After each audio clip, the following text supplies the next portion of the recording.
আমরা কোনোভাবেই প্রতিবেশী কোনো রাষ্ট্রের সাথে কোনো সংঘাতে জড়িয়ে পড়ার ইচ্ছা পোষণ করি না, আশঙ্কাও পোষণ করি না। সংকোচে নির্দ্বিধায় এবং নিঃশঙ্ক চিত্তে বলতে চাই যে বাংলাদেশ এবং বাংলাদেশের জনগণের কিংবা আন্তর্জাতিক কোনো পর্যবেক্ষকদের অথবা আন্তর্জাতিক কোনো সংস্থার এ ব্যাপারে কোনো রকমের কোনো সংশয়ের অবকাশ নেই। আপনারা দেখেছেন আজকের সংবাদপত্রে গতকাল মাননীয় প্রধান উপদেষ্টা দৃঢ়ভাবে ব্যক্ত করেছেন যে 12ই ফেব্রুয়ারি নির্বাচন হবে, একদিনও আগে হবে না, একদিনও পরে হবে না। এবং আমার বিশ্বাস এই ব্যাপারে কোনো রকমের কোনো সংশয় সন্দেহের কোনো অবকাশ নেই এবং আমরা সবাই দৃঢ় প্রতিজ্ঞ সঠিক সময়ে সুন্দরভাবে সুষ্ঠুভাবে আমরা আনন্দঘন পরিবেশে নির্বাচন অনুষ্ঠিত করতে সক্ষম হব। সশস্ত্র বাহিনীর সদস্যগণ এবং আইন শৃঙ্খলা রক্ষাকারীর বিভিন্ন বাহিনী বাংলাদেশে coastguard, BGB, police, Ansar, BDP থেকে শুরু করে সকল সংশ্লিষ্ট সংস্থা বাহিনী একত্রিতভাবে এই নির্বাচনে কাজ করবে এবং সমন্বিতভাবে কাজ করবে ইনশাআল্লাহ।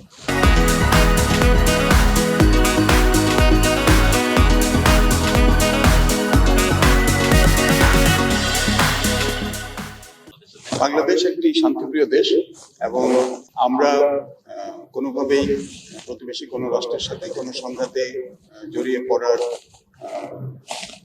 ইচ্ছা পোষণ করি না, আশঙ্কাও পোষণ করি না। আমরা পারস্পরিক শান্তিপূর্ণ সহাবস্থানে বিশ্বাসী।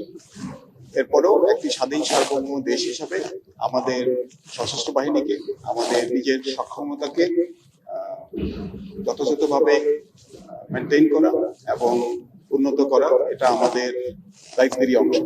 এটা একটা স্বাধীন দেশ, তার নিজের সার্বভৌমত্ব, নিজের নিরাপত্তা রক্ষার জন্য প্রস্তুতি গ্রহণ করবে, এটাই স্বাভাবিক। যুদ্ধকালীন সময়ের জন্য প্রস্তুতি গ্রহণ করাই শান্তিকালীন সময়ে সশস্ত্র বাহিনীর দায়িত্ব। সেই লক্ষ্যে আমরা 3 বাহিনী কাজ করে যাচ্ছি। এখানে বিষয়টি তুলনার বিষয় নয়, এখানে বিষয়টি হচ্ছে আমার নিজস্ব সক্ষমতার বিষয় এবং আমার নিজস্ব যে সামরিক যে সক্ষমতা সেটা বৃদ্ধির বিষয়। আপনারা জানেন বিষয়টি নিঃসন্দেহে অত্যন্ত ব্যয়বহুল এবং একটা দেশের অর্থনীতি যখন একটা ভালো অবস্থানে থাকে তখন নিরাপত্তা বাহিনীরও সক্ষমতা আনুপাতিক হারে বৃদ্ধি পায়।